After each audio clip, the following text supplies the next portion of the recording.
The galaxy is old, its empires are powerful, and its wars are endless. Humanity stands. These are the Empyrean Chronicles. Last stand at the gas giant. On the stormy edge of known space, a small human mining colony clung desperately to the moons of a massive gas giant known only as Tellus Prime. The gas giant itself was a monster of swirling crimson and violet clouds, its atmosphere a constant cauldron of lightning storms that could swallow entire fleets. The colony was never meant to be a fortress. It was just a handful of pressurized domes and automated mining rigs scraping rare minerals from the moon's crust. Its only real defender was an aging retrofitted battleship that everyone called the Thunderchild. She had been scheduled for the scrapyard 3 years earlier, but the Frontier needed every hull it could get. So the engineers patched her up, bolted on extra armor plating, and gave her engines one last defiant overhaul. Now she sat in high orbit, her scarred hull reflecting the lightning flashes from below, a silent promise that the colony would not be left alone. When the alien Armada arrived without warning, the odds looked impossible. The invaders called themselves the Veyari, sleek biomechanical warships with glowing red energy veins running along their hulls like living nerves. Dozens of them dropped out of warp in perfect formation, their weapons already charging. The alarms blared across the Thunderchild's bridge like a war cry. Captain Mara Benson stood tall at the center of the command deck, her grizzled face illuminated by the tactical display. She was a veteran of too many frontier skirmishes, with a voice that could cut through panic like a blade. "All hands to battle stations," she said, calm but steel hard. "This is not a drill. Sound general quarters. We are the only thing standing between these bastards and our people on the surface." The alien fleet opened fire without hesitation. Long-range plasma lances streaked across the void in brilliant orange arcs, hammering the Thunderchild's shields and lighting up the gas giant's atmosphere like a second sun. The colony's point defense turrets answered as best they could, but they were never built for this kind of fight. On the bridge, damage reports started flooding in. Shields already down to 70%, minor hull breaches on the port side. One of the younger ensigns looked pale. Captain Benson didn't blink. "We're not running," she said. "Not today, not ever." The Veyari pressed their advantage. They formed a tight firing line, confident that one old human ship could not possibly hold them off. Their fighters swarmed forward like angry hornets, peppering the Thunderchild's hull with rapid energy strikes. The Thunderchild's phaser banks replied in sweeping blue-white arcs. Several enemy fighters vanished in bright flashes, but the old battleship was taking real punishment now. Shields dropped to 50%. Fires broke out in 2 engineering sections. The deck plates shook with every impact. Still, the crew stayed focused. Engineers worked with practiced hands to reroute power around failing systems. Gunners called out targets with quiet precision. One veteran gunner muttered over the internal comms, "These bugs hit hard, but they've never met a human who knows how to fight dirty." Captain Benson stared at the tactical display, her mind racing. The Veyari had superior numbers, superior firepower, and the high ground. But she had something they didn't. She had the storm. "Helm!" she ordered, voice steady as steel. "Take us down, straight into the upper storm layers. Maximum dive angle." The bridge crew hesitated for half a second. "Captain, that's suicide," the helmsman said quietly. Benson looked him dead in the eye. "No, that's our only chance. The Veyari sensors can't handle the interference down there. We can. We've trained for it. Now do it." The Thunderchild rolled slightly and plunged nose first into the gas giant's violent atmosphere. The ride down was pure hell. Lightning crackled across the hull in blinding white arcs. Turbulence slammed the ship like giant fists. The deck pitched and rolled so violently that crew members had to strap themselves in. Alarms screamed. Structural integrity warnings flashed red across every console. But the human crew fought back.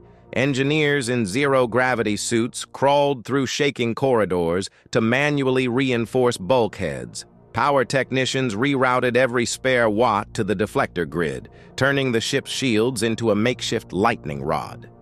Deep inside the maelstrom, Captain Benson gave the next order. Reroute the deflector array, channel the gas giant's own magnetic fields and lightning directly into the weapon capacitors. We're going to turn this planet against them. The engineers didn't argue. They worked like mad. Cables were patched, relays were hot-wired, and the Thunderchild's phaser banks began to glow with an unnatural, crackling blue-white energy. The ship absorbed the storm's fury and made it her own. Minutes felt like hours as the Thunderchild descended deeper than any sane captain would dare. The hull groaned under the pressure. Lightning danced across the viewports. But the Veyari were blind up above. Their sensors could not penetrate the raging clouds.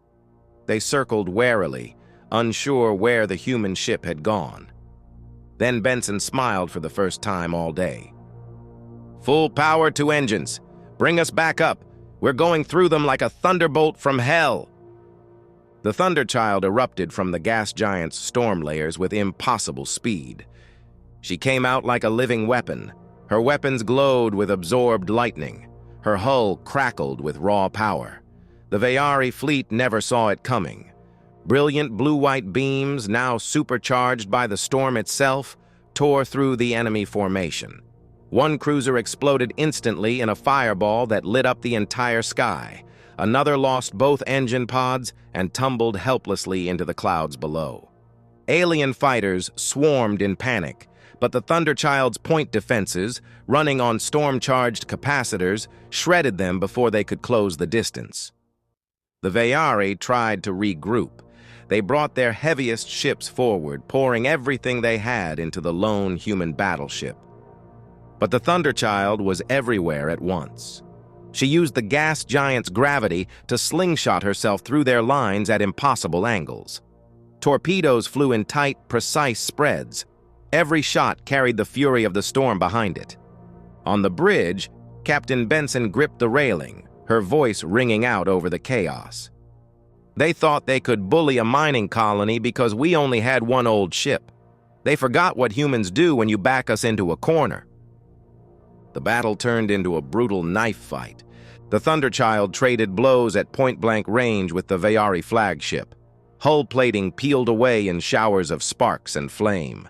A critical hit knocked out one of her port phaser arrays.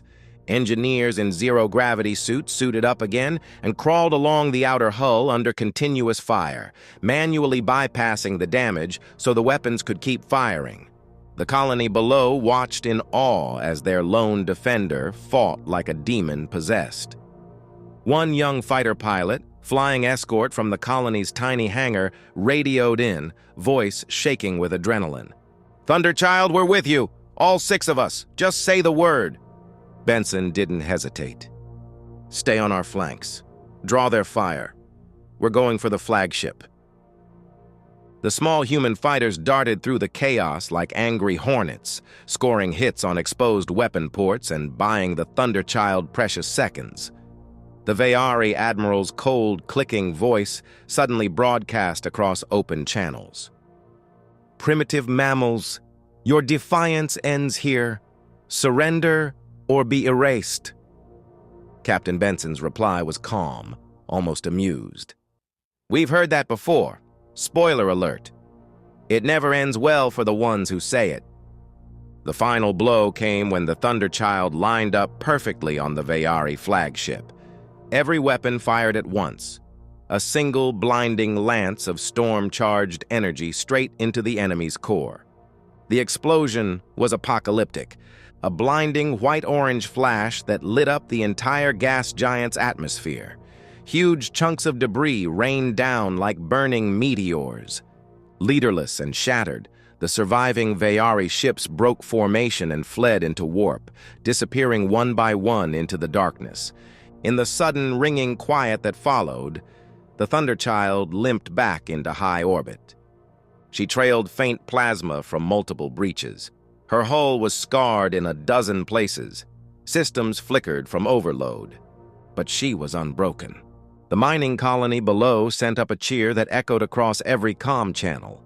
Rescue and relief fleets were already racing toward them, drawn by the early warning the Thunderchild had bought with blood and courage, outnumbered more than 10 to 1, flying an old ship that should have been retired years ago, diving straight into the heart of a gas giant's fury. Humanity had held the line, not because they had the biggest fleet or the most advanced technology, but because they were willing to do the insane, the impossible, and the downright suicidal when it mattered most. Captain Mara Benson stood on the bridge, exhausted but proud, watching the gas giant's storms swirl below. She allowed herself a small, tired smile. "Told you we'd buy them time." The Thunderchild hung against the stars, battered, scarred, but still defiant. A powerful testament to what humans can achieve when the odds are stacked against them and the stakes could not be higher. If you enjoyed this story and want to hear more tales of humanity rising among the stars, please like, comment, and subscribe. New stories are released regularly here on Empyrean Chronicles.